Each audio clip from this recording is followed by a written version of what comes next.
Then Jesus left the temple. And as he was on his way out, his disciples came up to him and called his attention to the buildings thereof.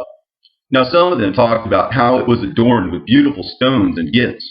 Master, one of his followers said, behold, what manner of stones and structures these are. But Jesus answered him, see all of these magnificent buildings and objects?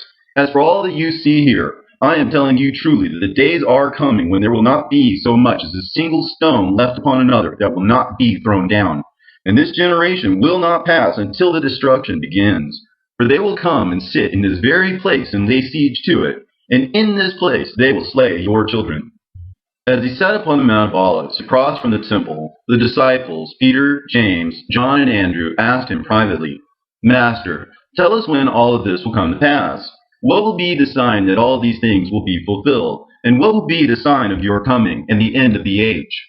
And Jesus replied, take care that no man deceives you, because many people will come in my name and claim, I am the Messiah, and the time is upon us. And they will deceive many. So don't go chasing after them. The son of lawlessness will show himself and say to you, I am the Christ. Although he is not, don't you believe him. You will start to hear of wars and reports of wars and agitations. But when you do, see to it that you are neither frightened nor disturbed thereby. These, you see, are but the foreshadowings, so do not be afraid, for the end has not yet come. The consummation will not take place all at once. Then he informed them, behold, the days are coming when the Most High will arrive to rescue those who live on earth. Confusion of mind will overtake those who dwell thereon, causing them to plot wars one against the other, city against city, region against region. Nation will move against nation, and kingdom against kingdom. And major earthquakes will break forth in this place and that, as will famines, pestilences, and horrifying spectacles, and momentous omens will appear from out of heaven. When, however, upon the earth come violent shakings, thunders and lightnings, mildews upon the land, frenzies of jackals and wolves, the slaughtering and devastation of men, the bellowing of oxen, four-footed cattle, domestic mules and goats and sheep, then great expanses of farmland will become barren, and through neglect not render their fruit. The selling of freemen into slavery will become commonplace, as will the robbing of temples.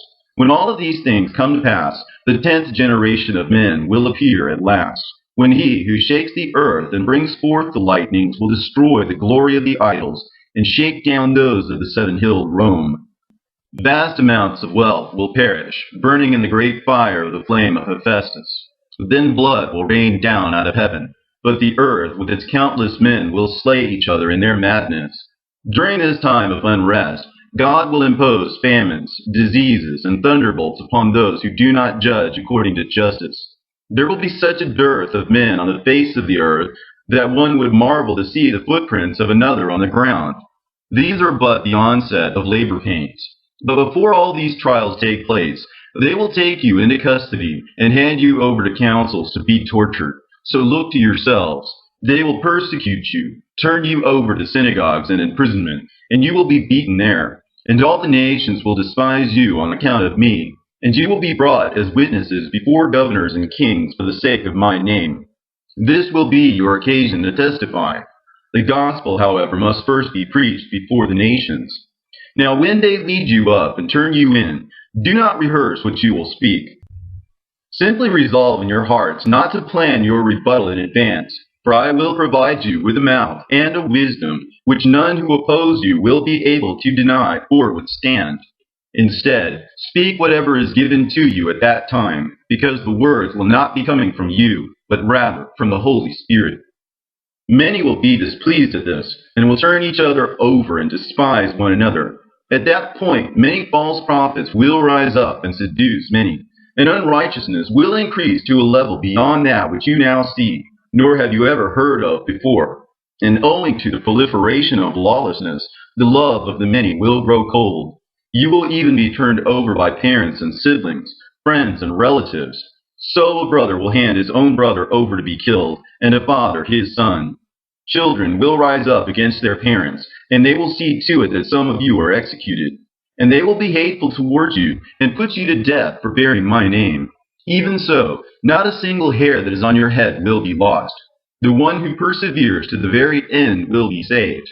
and through your persistence you will save your souls. This gospel of the kingdom will be proclaimed at that time as a sign to the world. That is when the moment will come. Then, when you see Jerusalem surrounded by armies, recognize that its destruction is at hand. So when you see the abomination that causes devastation, as spoken of by Daniel the prophet, standing in the holy place where it does not belong, let whoever reads this understand it. Then let those who are in Judea flee to the mountains. Let those who are inside get out, and let not those in the surrounding areas go in. Let not the one who is on top of his house go back down to take anything from it. Let not one who is in the field go back to retrieve his clothing. You see, these are days of retribution, for the fulfillment of all that has been written. Let Egypt mourn from its foundations for the plague of chastisement and punishment being brought upon it by the Lord. Let those weep who till the soil, for indeed their seed will fail, and their trees all wither from blight and hail and terrible tempest. Woe to the world and to those who dwell therein, for misery and sword draw near to them, and nation will rise up, sword in hand, to battle against nation. For unrest will there be among mankind, and stronger will they grow against one another, showing respect for neither king nor commander. A man will wish to enter a town, but will be turned back.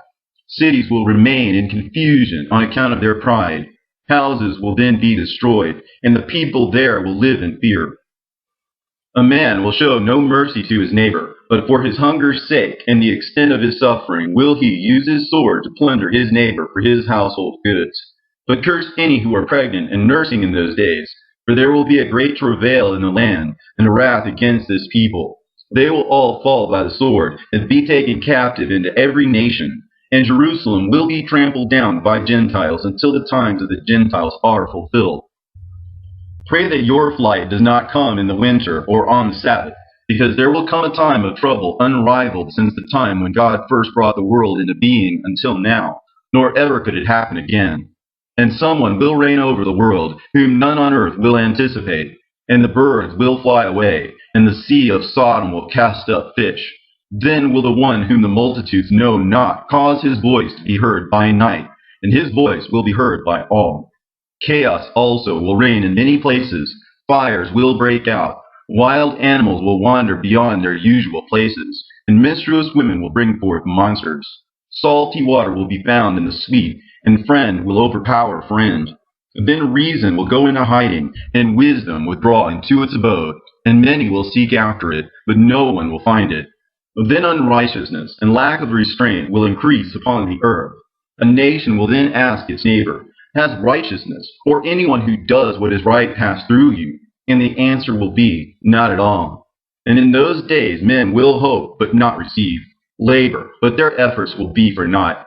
Had the Lord not shortened those days, no flesh would at all be saved. But those days will indeed be cut short by the Lord, who has shortened them for the sake of the elect. Ask, and you will receive.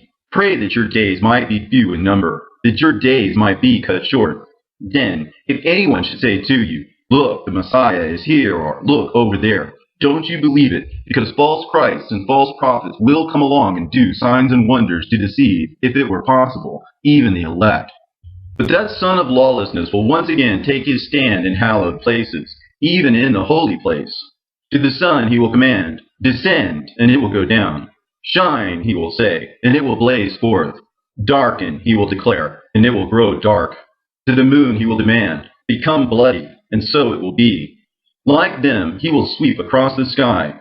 With a word he will decree, walk upon rivers and seas, and on river and sea will he tread as if he were on dry land.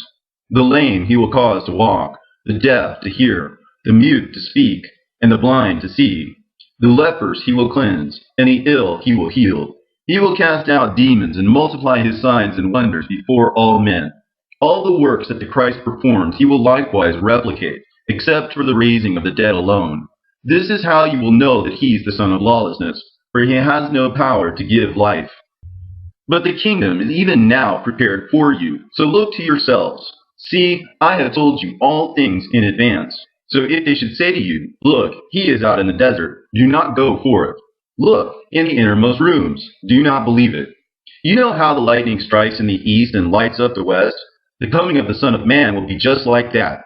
And the land that you see ruling now will be laid waste and untrodden, and all of mankind will see its desolation. Wherever there is a carcass, the vultures will be sure to gather.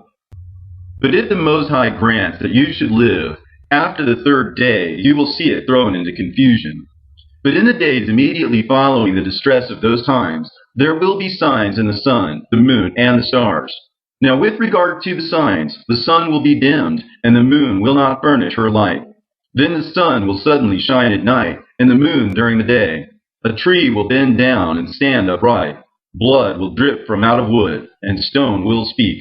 And the people will be distressed, and the stars will fall from the sky. And in this world nations will be tormented and perplexed by the roaring and billowing of the sea. Behold, the days are coming when fear will seize all of those who live on the earth, and the land will be devoid of faith. Men will grow cold with fear and dread because of what is taking place, for the powers of heaven will all be shaken. Then the sign of the Son of Man will appear in the sky, and the nations of the world will beat their breasts. At that time they will see the Son of Man coming on the clouds of heaven with tremendous power and magnificent glory. On the day that the Messiah comes, it will be even as a flock of doves surrounding him as a crown. He will tread upon the vault of the heaven, led forth by the sign of the cross. The whole world will see him even as the sun shining from the eastern to the western horizons. All of his angels will surround him at his coming.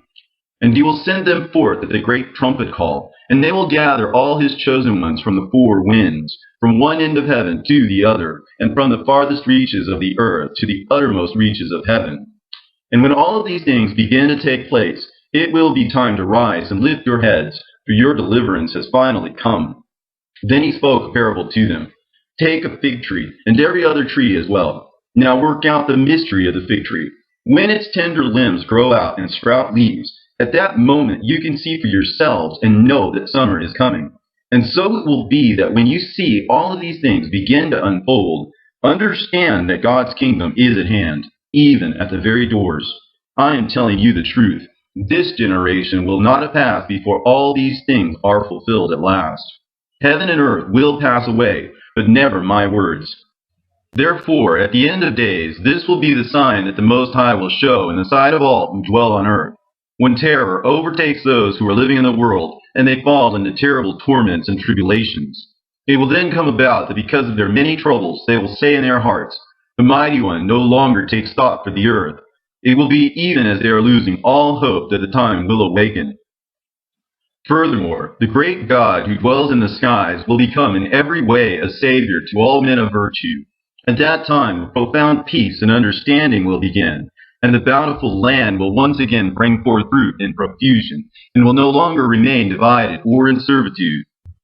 Those who enter into God's kingdom will see the days come when vines will grow with 10,000 runners apiece, and 10,000 branches will grow on each runner, and 10,000 shoots will grow on each branch, and 10,000 sprouts will grow on each shoot, and 10,000 bunches will grow on each sprout, and these bunches will each produce 10,000 grapes. And when they are pressed, each of these grapes will yield 25 measures of wine. And if one of the saints should grab one cluster, another one will then proclaim, I am better, take me instead, glorify the Lord through me. A grain of wheat will likewise produce 10,000 ears, and these ears will each have 10,000 grains thereon. And each grain will yield 5 pounds of pure, fine wheat flour twice over. And it will be the same for every other fruit, seed, and plant. And every animal will feed solely on what the earth provides. They will become peaceable and live together in harmony, and will subject themselves obediently to men. Every harbor and port will once again be open to all mankind, and shamelessness will exist no more. Then God will again perform a great sign. A star will shine forth like a radiant crown, glorious and gleaming from the resplendent sky for a great many days. For at that time he will show from heaven the crown that is given to men who strive in the war. But as for the day and the hour, no man knows it, neither do the angels in heaven, nor even does the Son, but only the Father. But at the coming of the Son of Man, things will be even as they were in Noah's day. For just as it was in the days before the flood, when they were eating and drinking, getting married and marrying off right up to the day that Noah entered the ark, none gave heed until the flood arrived and did away with all of them. Even so will the coming of the Son of Man be. 2 will then be out in the field, One will be taken, and the other will be left. Two will be grinding at the mill. One will be taken, and the other will be left. So stay alert, for you do not know when your Lord will return. Even so, recognize this much. If the homeowner had known before the hour that the thief would come, he would have kept watch and not allowed his house to get broken into. So also must you be vigilant, for the Son of Man is coming at a time that you do not know. Also, look to yourselves, lest at any time your hearts be overcome by excess, drunkenness, and the concerns of this life, and that day sneak up on you without your being aware. For like a trap it will ensnare all of those who live on earth. Who then is that trusty and sagacious servant whom his Lord will set over his household servants, that he might give them their food when the season comes? How lucky will that servant be when his Lord arrives and finds him so doing? I tell you most assuredly that he will put him over all that he has. But should that wicked servant say in his heart, "My master will be gone a long time," and starts beating his fellow servants and eating and drinking with the drunkards, that servant's master will come on a day that he's not expecting, and at a time that he's not aware, and hack him to bits, assigning him his part with the hypocrites, where there will be wailing and grinding of teeth. So be alert, praying at all times that you might be deemed worthy to escape all that will soon come to pass, and stand in the presence of the Son of Man. Do not let down your guard, watch and pray, since you do not know when that time will be. It is like a man who was going on a distant journey, who at the time he left his house, charged each of his servants with certain tasks, and commanded the porter to keep watch. So remain vigilant, for you never know when the Lord of the house might come, at dusk, midnight, cock's crow, or daybreak. Should he happen to come back on a sudden, do not let him catch you sleeping. And what I say to you, I say to all, watch.